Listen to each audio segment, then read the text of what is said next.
Hello, everybody. Welcome along to Sportsbet TV. Paul Alster here with you, back after a 2-week break. I'm very much looking forward to, well, some absolutely brilliant racing this weekend, in particular at Leopardstown, where there are 2 days of outstanding racing. Cheltenham Festival level competition, 5.5, 6 weeks before the actual Cheltenham Festival itself. We're going to learn a great deal about the principal contenders and the big races over the next 48 hours or so.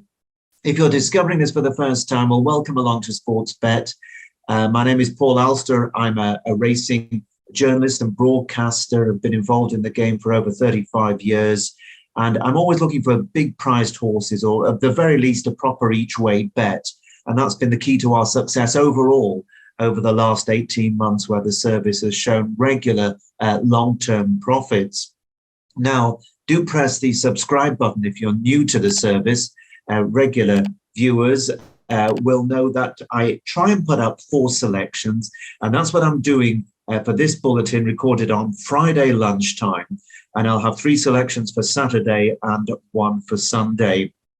So let's go straight to it and begin at Leopardstown on Saturday with the very first race of the Dublin Festival meeting, the 105, which is a Grade 1 novice hurdle. There are, in fact, 4 Grade 1s on each day, and 2 3/4 miles is the trip, and there are 8 runners. The going is yielding, so it's a slightly better ground than is normally the case at this time of year, because in general, there's been a lot less rain than is usually the case during midwinter.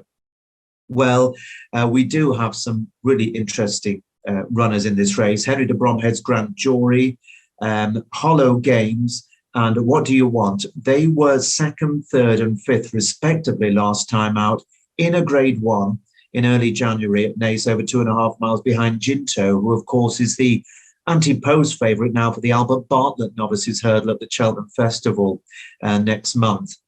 So that form is going to be tested. The anti-post market could well be shaken up depending on how those 3 goes. And of the 3, Hollow Games is the one who has won over this trip in the past, over 2 3/4 miles. And he is a horse for Gordon Elliott, who has, I think, a lot of ability. But you certainly wouldn't rule out any of those 3 running respectively in what is a very tight-knit heat. Now, Gordon Elliott also has a horse called Minella Crooner, who's a really unexposed horse. He won both bumpers. He's won from 2 over hurdles, and he won his latest race, a 3-mile maiden hurdle at Punchestown, pretty impressively by 11 lengths. But, of course, this is a massive step up in class from a maiden hurdle to a Grade 1. But it does say something as to how much Gordon Elliott must rate this horse. Similarly, Willie Mullins has a horse called Bron, who's just had 2 runs, a win in a French bumper, and then when he joined Willie's yard, won a Naas maiden hurdle by 3/4 of a length. The face of it, the form isn't outstanding, but Willie knows exactly what type of horses are required at this level. He's got such a depth of talent in his stable, and this is another horse who could be anything. But after giving this quite a lot of consideration, my choice here is a horse called Eric Bloodaxe. He runs in the Jigginstown House colours. He's trained by Joseph O'Brien, and he's the mount of Brian Cooper. Now, this is a horse with a lot of ability. He was 2 from 3 in bumpers, and that was in the 2019-20 campaign. And then he had a period off. He had a setback. He was off for 14 months before finishing 4th to Kilcrut in the Grade 1 Punchestown bumper in April of last year. So that is a high level of bumper form. Well, he had another 6 months off after that, been given plenty of time by connections, and he went and won on his hurdle bow at Naas, taking a maiden hurdle in good style by 8 lengths. He beat a horse called Supreme Jet, who's a winner since, and the 3rd horse has also won since, so that form is very solid. Well, after this, he went on to be 11 lengths second to Ginto, who, of course, is that horse I mentioned, whose form is tied in with the likes of Grand Jury, Hollow Games, and What Do You Want? That was over 2.5 miles in December. But the key to this horse is last time out, because they stepped him up in trip to 2 miles 7 furlongs at Limerick's big Christmas festival. And he was really impressive in Grade 2 company, staying on powerfully, having got a little bit outpaced about half a mile out, and he really came home well. Now, some people will say, well, that was on heavy ground, so he must be a plodder. But that is not the case, because he's won races on a decent surface as well. And I'm very, very optimistic that Eric Bloodaxe is going to be up to the task here. Also, a cause for optimism is the form of the Joseph O'Brien stable. They've had 7 winners from the last 29 runners, and that is a strike rate of a very respectable 24%. So for me, I think Eric Bloodaxe is the value in this race, simply because I think he will really relish the trip. And if they go a decent gallop, we know he's got the stamina there to burn. The odds on offer at the time of this recording, the best odds are 13-2 each way, with the likes of Sky Bet, Paddy Power and Betfair. So that is my first selection. Eric Bloodaxe on Saturday at Leopardstown, each way 13-2 in the 105. And then I'm going to move on to the 245 race at Leopardstown, the 4th race on the card on Saturday, a 3-mile handicap hurdle, €100,000 in prize money, and 24 runners. So, as always in Ireland, when there's a decent prize, horses are plotted up from months ago, if not years ago in some cases. And there are so many here with chances, and a lot of tipsters, I'm sure, would run a mile just looking at this race and saying it's too complicated. And maybe they've got a point, but I do like a challenge, and regular followers know that I've put up horses in big handicaps to win at all sorts of massive odds, including 66-1, 80-1, all sorts of big prices. So I'm not frightened of going in the big handicaps if I feel there's one that feels right. Now, in this race, the key, I think, in a lot of respects, is a race over course and distance. That was won by Panda Boy, trained by Martin Brassel, who is likely possibly to go off favourite. It's a very open market. He's gone up £8 for that pretty impressive course and distance win. But 10 of today's rivals were behind him that day, and I'm sure many of them will fancy their chances of turning the tables on the revised terms. Now, amongst them, the 3rd place Futurum Regum, a Great View was 4th, Dunboyne 5th, Authorised Art 7th, and Unexpected Depth was 9th. I think that Panda Boy did it really well. I think he's progressive. I know connections like him, but he did kind of get the run of the race. And at the revised weights, he's not going to find it so easy. Dunboyne, I think, is interesting because he was going well 2 out when he stumbled and lost momentum before staying on again to finish 5th in that big field. And I think he is one who could peg Panda Boy back. Now, of the others, Priory Park, in the colours of J.P. McManus, who likes nothing more than a tilt at one of his runners at decent prices. This one's on a hat-trick, has gone up quite a little way, but it's still only rated 121, so he could very easily still be on the right side of the handicapper. Tony Martin, who's a past master at placing them in handicaps, has a horse called Good Time Johnny, who won over 2.5 miles at Leopardstown last time out in good style and has gone up £9. And then one horse that I very nearly went for here is Ronan McNally's very talented horse who mixes it between hurdles and chases, the Jam Man, who last time out went across to England, was second to the very useful Sporting John in a hot race at Warwick. Now, we've also got last year's winner of this race, having another crack at it, the Willie Mullins trained Maze Runner, who popped up at a big price last season. He ran 11th on his reappearance in that race won by Panda Boy, but he's £10 higher than last year, and he hasn't really been sparking so far. But when he won the race last year, 12 months ago, a horse called Unexpected Depth was second. Beaten 4 lengths that day, and he gets a really nice turnaround at the weights. And Unexpected Depth is my choice here. He's trained by Oliver McKernan and the mount of Barry Brown. Now, you may or may not know Oliver McKernan, but he's a pretty shrewd operator out in Ireland. He doesn't have a lot of horses, but he really does very well with his horses at quite a high level. And this horse is rock solid. He's a talented handicapper. As I say, he was second in this race last year. He's only £1 higher now. And he really was an eye-catcher in that race won by Panda Boy. It was his first run of the season. He'd been off for 8 months. He finished 9th, but he travelled really very, very well. And if you're going to see the recording, you'll note that on the home turn, he goes about 8 or 9 horses wide. He gave up the outside to no one, almost visiting the car park on his way into the home straight. And then he stayed on nice and steady without being knocked about into 9th in a big field. I think he should be absolutely spot on for this. I think they've planned back from last year. They ran in the same race last year prior to coming second in this event. And this time they put cheek pieces on for the first time. And that could just focus the attention of the horse just that little bit more. And that might be enough to just eke out the improvement needed to go and win this race. Any rain would not be a problem, but he does go perfectly well on this yielding surface on which he has won twice in the past. And at the time of this recording, 12 to 1 is generally available across the board each way. And the best terms really are the 7 places offered by Sky Bet. Many of the others go 6 places in the 24 runner field.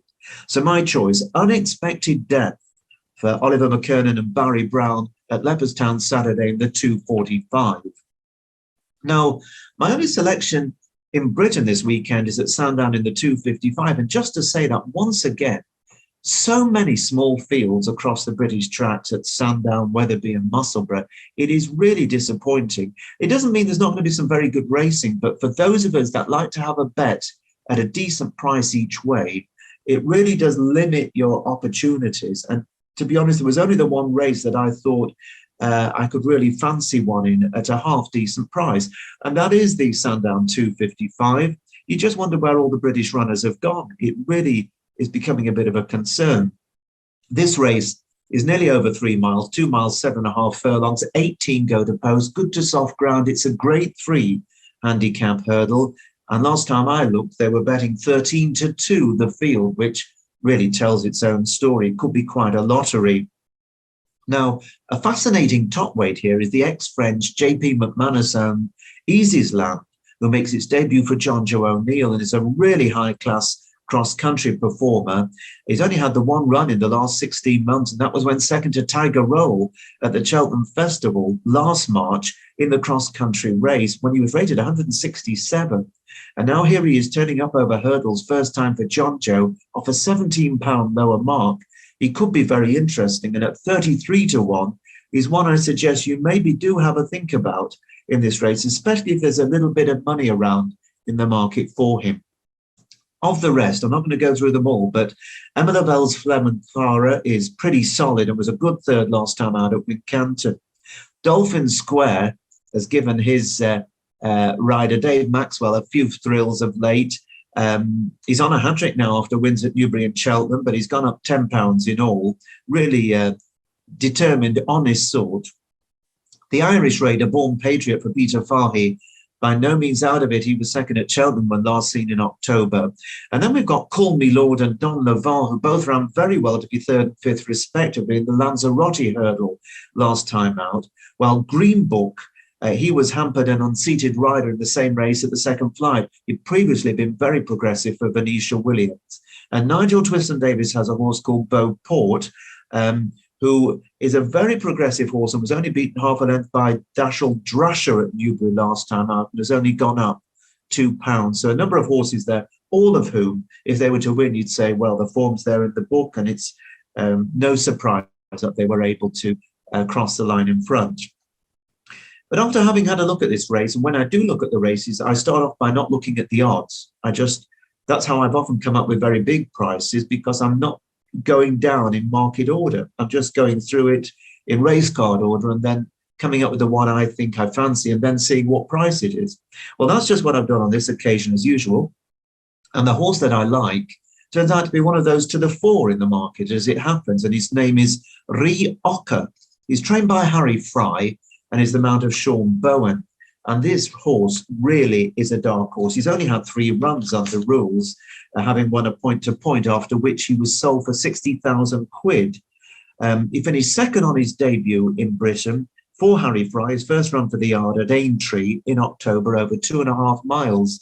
The horse that beat him that day was called, or is called, Gelino Bello. He's a good horse. He was subsequently second in 2 grade 2s. and finished fourth in the Lanzarote hurdle. So that form absolutely red hot for his first effort. He then went on to stay on well to win at Chepstow in December over 2.5 miles in a novice hurdle. But it was last time out that I really sat up and took notice and put him in my horses to follow, because he won at Kempton over 3 miles, first time out under rules over this trip on soft ground, and he won on the bridle. He was so impressive, travelled beautifully, jumped pretty well for a novice too. It was so easy off an official rating of 128. And now he makes his handicap bow of £2 higher, 130. That suggests, reading between the lines, that the handicapper might not rate the form as well as the likes of myself, and I'm sure quite a few others amongst the odds compilers, believe the form was good and the horse has got a lot of potential. I suppose you can say with some justification the horse is really inexperienced. He's up against solid handicappers who've been there and done it before time and time again. But he is an unknown quantity. And if he's as good as Harry Fry seems to think he is, then a mark of 130 could be very fair, because Harry has already said that he plans to run the horse in the Grade 1 Dunbar Sefton Novices Hurdle at Aintree in April. Well, if he thinks he's a potential Grade 1 winner, running him in a handicap of a mark of 130, he'd have to go very, very well indeed. So granted the run of the race in a big field, I'm with Rioja. The best price on offer that I've seen just before coming on to talk to you is 13-2 each way. 13-2, and each way is the recommendation. And there are 6 places on offer with both Paddy Power and Betfair. Other firms, if you have an account with some of the others, are offering 5 places at least. So Rioja, I think, could be a blot on the handicap at Sandown in the 255 on Saturday. And so after Saturday night, Sunday morning, we're back Sunday afternoon for another fabulous day's action at Leopardstown, with the likes of Honeysuckle in action and plenty of other tremendous horses, of course. The 225 race is the one that I've decided to focus on, and this is the Leopardstown Handicap Chase, worth €125,000, 17 runners. It's over nearly 2 3/4 miles. Now, last year, a horse called Off You Go won the race. It beat the subsequent Grand National winner, Minella Times. And happy to say Minella Times is back in action on Sunday, but he's running off a £19 higher than in this race last year. Of course, he does have a certain Grand National victory to his name since then, but it hasn't gone well for him in his first run back when he was a faller. I think it was at the final fence in a hot race, when obviously he was still not quite cherry ripe. It'd be great to see him run a nice race and another good trial for Aintree. Of the rest, well, Black Bow is one of 3 for Willie Mullins, and he was a good second on his seasonal reappearance at Fairyhouse in January. He's a talented horse. He's up £5 for that, but he did finish third in a Grade 1 novice chase on this very card last year, this very weekend, behind an Ergomeni. So it shows what a decent horse he is. Birchdale is trained by Ender Bolger for JP McManus, and he was 6th in the Red Hot Paddy Power handicap chase at the Christmas meeting. A big run, I think, is more than likely. Now, Oliver McKernan, whose unexpected depth we've tipped on Saturday, he runs a horse called Gallant John Joe, who is a classy horse, placed in Grade 1 as a novice, and he's first time in a handicap here, in handicap chase of 142. So a market move for him will be interesting. Then you've got one of 4 Gordon Elliott runners in Fakir Delan, who is on a hat-trick after wins at Down Royal and Thurles. He's up £5. Gordon Elliott also runs the likes of the one-time second coming horse, Sam Crow, who does seem to be just on the wane these days. And we've also got the shunter in there, who had a brilliant season last year for Emmett Mullins. He was bought halfway through the campaign, I think it was, by JP McManus, went up a long way in the weights, but still ended last term finishing 4th in the Galway Plate when last seen in July. He is still a horse who could have more to give, but he'll have to be absolutely spot on after quite an absence since July to win this. Now, I've come up with a horse here who I think could go well at a nice price. His name is Mortal. Mortal is trained by Gordon Elliott, one of those 4. And Sam Ewing who most of you might know as an apprentice jockey on the flat, is going to be on board here with this big handicap chase. Now, you may or may not know that Sam, who used to be about the size of a kipper, I think he was about 6.5 stone or something when he started riding on the flat a few years ago. He suddenly shot up over the last few months, and he started trying his hand over the jumps, and he's no mean rider, I can tell you, over jumps. He was, I'm sure, gone out hunting and ponying, all that back when he was a kid. I watched him ride one just the other day, last week actually at Punchestown, 40 to 1 shot. Absolutely superb ride he gave it in a hurdle there. And I think he's going to make a massive name for himself if he does decide to move full time into the jumps, because his weight does seem to be going up pretty quick. So anyway, Sam Ewing is going to ride Mortal. And Mortal is a horse who's always had a lot of ability. When he was with Joseph O'Brien, he was rated 153 as recently as November 2020, just 15, 16 months ago. But he lost his way when Denise Foster took over the licence from Gordon Elliott after the big scandal. And as a result of that, he crashed down the weights. He's really gone plummeting down the weights. But since Gordon Elliott returned to the fray, he's had 2 runs and he's run really quite nicely. The first one, 9th of 16 in the Troy Town Handicap Chase at Navan in November. And then at Cheltenham last time, he held every chance in the big cross-country race there at the December meeting, over 3 3/4 miles. Every chance going down towards the last, just didn't quite get home when beaten about 8 lengths into 4th by Diesel Dalliere. Now, as they turned away from the second last, he looked the likely winner. He was still going strong, but he ran out of puff. Dropped back in trip here to a trip that I think is his optimum. And with only 10 stone on his back and young Sam Ewing really hungry to make a name for himself, I think this Mortal could go really well. He just won't know he's racing with 10 stone on his back. He's been humping big weights over the years. And the odds on offer, last time I had a look, the best price was the 25 to 1 each way with William Hill. And in this pretty big field, I think you should have no problems getting 5 places. And I'm sure some will bet 6 places. So that is my choice. I think Mortal can surprise on Sunday at Leopardstown in the 225, that Leopardstown handicap chase. And I'm hoping he'll run a massive race for Gordon Elliott and Sam Ewing. So here's the last of my 4. They're all decent prices, really good, tasty each way prices. Give them some consideration, decide whether or not you're interested in having a bet with them. I'll be having my usual interest on them. And then hopefully we'll meet again same time next week as we start really to build up towards the Cheltenham Festival. And I may well just be looking ahead to 1 or 2 of the big races at the big meeting, as well as looking at next weekend's action, where there is some tremendous racing as well in Britain and Ireland.